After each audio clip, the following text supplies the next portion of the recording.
సాబుదానా మోమోస్ అండి ప్రిపరేషన్.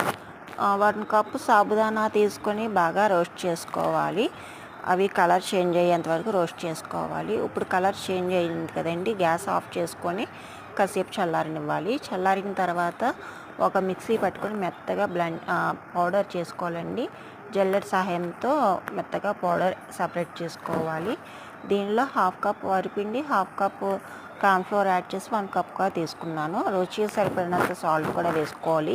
గోరువెచ్చని నీరు యాడ్ చేసుకోవాలి. చల్లని నీరు యాడ్ చేసుకుంటే పిండి అంతా గట్టిగా అయిపోతుంది. బాగా కలుపుకోవాలండి. దీన్ని చపాతీ పిండిలో మెత్తగా కలుపుకొని ఎండింగ్లో కొంచెం ఆయిల్ 1 స్పూన్ వేసుకొని బాగా కలుపుకొని మూత పక్కన పెట్టుకోవాలి. ఇప్పుడు స్టఫింగ్ కోసం 1/2 కప్ క్యారెట్ ఆయిల్లో వేసి బాగా మగ్గనియ్యాలి.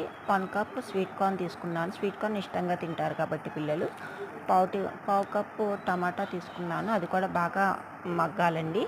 అలానే 1/2 కప్పు క్యాప్సికమ్ కూడా తీసుకున్నాను. అది కూడా బాగా మగ్గిపోవాలి.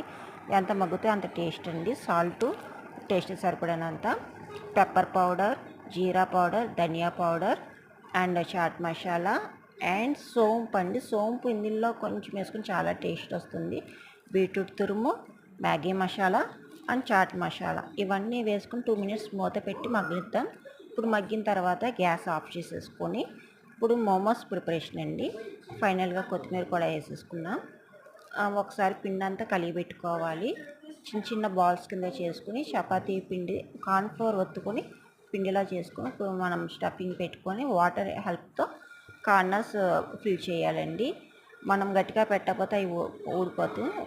ఇడ్లీ పాత్ర గిన్నె తీసుకొని ఇడ్లీ గిన్నెలో కొద్దిగా ఆయిల్ వేసుకొని ఇవన్నీ మనం స్టీమ్ చేసుకోవాలి. ఒక 10 మినిట్స్ అయితే స్టీమ్ అయిపోతుంది.